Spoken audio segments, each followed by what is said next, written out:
As a new space race begins between the US and China, with both countries targeting a manned moon landing by 2030, hints of a repeat of the last Cold War are beginning to emerge, reminiscent of the last century's tensions between the US and the Soviets.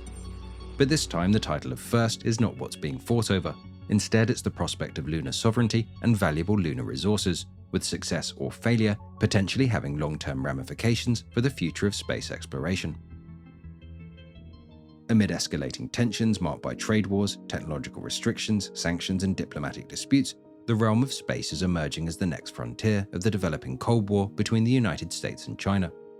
These new US concerns came to light when NASA Administrator Bill Nelson, speaking to the House Appropriations Committee, warned of a new space race and the potential militarization of Chinese projects, explaining that China had made extraordinary strides, especially in the last 10 years, but they are very, very secretive. He also sounded the alarm on what can be described as China's dual-use space endeavors, claiming that China's ostensibly peaceful space missions might be masking military operations. "We believe a lot of their so-called civilian space program is a military program," Nelson continued, "and I think in effect we are in a race." These remarks come at a critical time as he proposed a substantial $25.4 billion budget for NASA aimed at maintaining America's competitive edge in space. The US plans to have astronauts back on the moon by September 2026 under the Artemis missions. These missions include plans to explore the lunar South Pole and debut the first lunar space station. But looking eastward, China is racing to catch up, making very significant investments in their space program.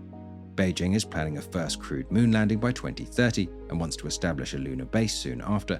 But Nelson suggests that China could push their timeline even earlier, adding pressure on the US to accelerate its own lunar ambitions.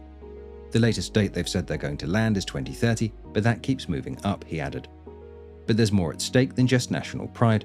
Nelson and other NASA officials have long voiced concerns over China potentially monopolizing lunar territory. "My concern would be if China got there first and suddenly said, 'Okay, this is our territory, you stay out,'" Nelson said, referencing the Spratly Islands, disputed territory claimed by China in the South China Sea. China has claimed most of the South China Sea for itself, despite being hundreds of miles from its coast, based in part on claims it discovered, named and explored these areas first. This is despite the Permanent Court of Arbitration ruling against China's claims in 2016. Nelson fears a repeat of these confrontations on the moon. Significantly, while China and Russia are parties to the 1967 Outer Space Treaty, which prohibits militarization in space, they have not signed the Artemis Accords. This agreement states that space activities should be conducted for peaceful purposes, outlining principles of transparency, assistance, and the sustainable use of resources. While the competition intensifies, China maintains that its space goals are peaceful, yet with increasing tensions between the US and China in the form of trade wars, technological restrictions, and economic sanctions, the likelihood of this current animosity spreading into space is extremely high.